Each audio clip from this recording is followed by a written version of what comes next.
চকুত ছানগ্লাছ আৰু মুখত এমুকুৰা হাঁহি লৈ মই এফালে যাবলৈ ওলাইছোঁ।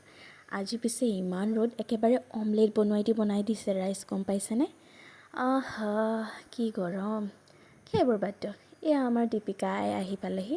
তাৰপাছত আমাৰ এয়া খটাসুৰকেইটাও লগ হ'লহি। আচলতে আমি যাবলৈ লৈছোঁ এয়া হিমাংশুহঁতৰ ঘৰলৈ। হিমাংশুৰ আইতাক ঢুকালে, তাকে আমি মাথাৰ লগাই আহোঁ বুলি ওলাইছোঁ। কিন্তু যাৰ ঘৰলৈ যাম তেখেত আমাৰ লগতেই যাব।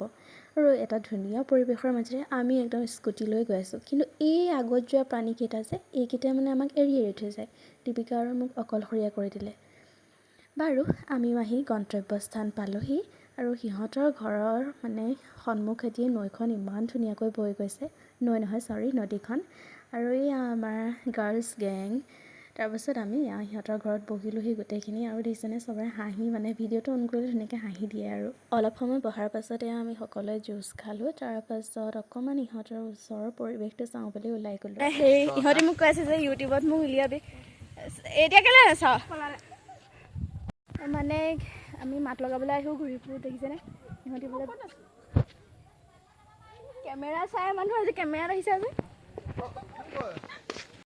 গাঁৱত থকা মানুহবোৰৰ এইটোৱে সুবিধা জানেনে, প্ৰকৃতিৰ অপূৰ্ব সৌন্দৰ্য উপভোগ কৰা। টাউনীয়া মানুহবিলাকে এইবিলাক সোৱাদ নাপায় ৰাইজ। আমি ভালেই হৈছে গাঁৱত আছোঁ নে কি কয়? আৰু বাকীবিলাকক বাদ দিয়ক, মই নিজে নিজৰ ভিডিঅ' কৰি অহাটো মেইন।